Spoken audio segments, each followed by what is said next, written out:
بله سلام علیکم یارا و دوستا انډیواله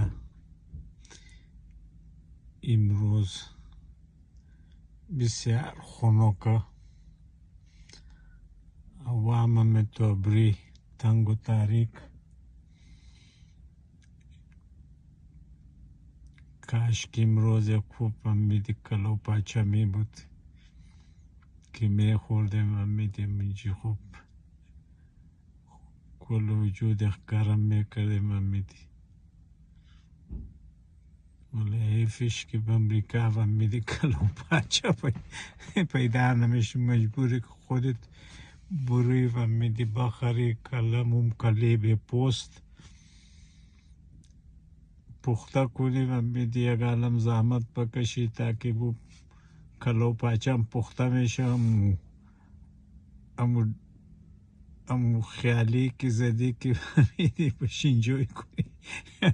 اونا کلی از دست میره هیچی و امیدی بس خستگی نمیشه از ام کلو پاچم تیر میشه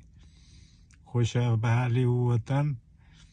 بالا میرفتی بم دکان کلو پاچه والا و امیدی خوب کلو پاچه را در میدادی را برود میآورد میمن خوب بشتیای بردم میخوردی یک دست خودم بالی ریشخ تیر میکردی فهمیدی لبه خود برتا خودم پاک میکردی روان میشدی این جاگه که باید فهمیدی اگر گشنه شدی یک چیزی که دلت خواست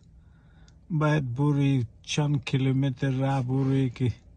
یا با موتر بشین که خود به یک جای برسانی که تو نان بخوری خب بعضم وطن گل و گلزار بود وطن خوب شی بود آی یارا و دوستا خوش باشین بدون کلو پاچه باشین